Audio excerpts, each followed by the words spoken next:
तरीके से हरियाणा चुनाव का जो परिणाम आए थे उस पर कांग्रेस ने चुनाव आयोग पर आरोप किया था, लगाया था। उस पर चुनाव आयोग ने अब इस पूरे बातों को निराधार कहा है और कहा है कि खारिज कर दे तब की बातों को। देखिए, अब तो कोई भी एजेंसियां केंद्र सरकार की और चुनाव आयोग जैसे संस्था अगर बीजेपी की भाषा बोलने लगे और ये चुनाव आयोग अगर बीजेपी आयोग बन के रह जाए तो फिर कुछ कहना ही बेकार है। लोकतंत्र में चुनाव आयोग की जिम्मेवारी है कि सभी पक्षों का, सभी राजनीतिक दलों का वो सुने, लेकिन देखा जा रहा है पिछले 10 वर्षों से किस तरह से बाकी एजेंसियों की तरह अब चुनाव आयोग पर जिस तरह सवाल खड़े हो रहे हैं, ये तो चिंता का विषय है। ये ठीक है कि क्लीन चिट आपने दिया, लेकिन जो आरोप लगाए जाते हैं विपक्षी दलों के द्वारा, उस आरोपों में तथ्य होता है।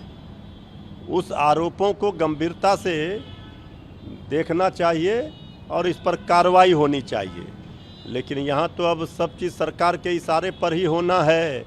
केंद्र सरकार तो अब हर एजेंसियों पर कब्जा बन कर चुकी है। तो फिर इसलिए हम लोग कह रहे हैं लोकतंत्र, संविधान खतरे में है।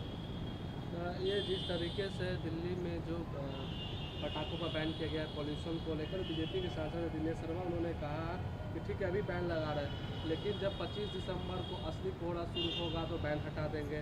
1 जनवरी को जश्न मनाएंगे तो पटाखे जलाएंगे तो प्रतिबंध हटा दिया जाएगा। जिस तरीके से पंजाब में कृत्रिम प्रदूषण को फैलाया जा रहा है, लेकिन ये आम आदमी पार्टी के कार्यकर्ता है वो पराली जला रहे हैं। अरविंद केजरीवाल कहे थे कि 5 साल के बाद यमुना में डुबकी लगाएंगे, लेकिन उन्होंने नदी को प्रदूषित कर दिया। देखिए, बीजेपी वाले हर चीज़ में सियासत करते हैं और ये बेतुका बयान देते हैं। भाई, ये समस्या गंभीर समस्या है, सबके लिए है।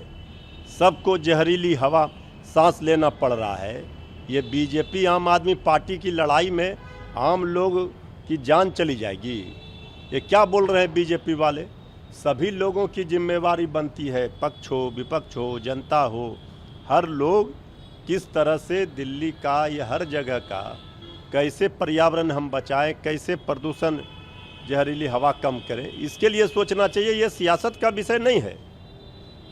जिस तरीके से परसों एनडीए की मीटिंग हुई, पहली बार जब बीजेपी के साथ आए नीतीश कुमार तो एनडीए की बैठक हुई बिहार में, लेकिन नीतीश कुमार ने कम्युनल हार्मोनी को लेकर वो चिंता जताई, क्योंकि बीते दिनों पहले गिरिराज सिंह जी थे वो हिंदू स्वाभिमानी आंदोलन। देखिए, आदरणीय नीतीश कुमार जी तो अब पूरी तरह से सांप्रदायिकता के रंग में रंग गए हैं और बीजेपी आरएसएस के रंग में रंग गए हैं। आदरणीय नीतीश कुमार जी का जो नकली चोला था सेकुलरिज्म का, वो बेनकाब हो चुका है कि किस तरह से ये बीजेपी का डिजाइन बिहार में चल रहा है, ये सबको पता है। तो आदरणीय नीतीश कुमार जी अब लाख प्रयास करें और लाख चिंता जताएं, उससे कुछ नहीं होगा। अब सब कुछ बेनकाब हो गया है और जेडीयू अब पूरी तरह से एक्सपोज हो गई है आदरणीय नीतीश कुमार जी की कम्युनल धाराओं को उन्होंने स्वीकार कर लिया।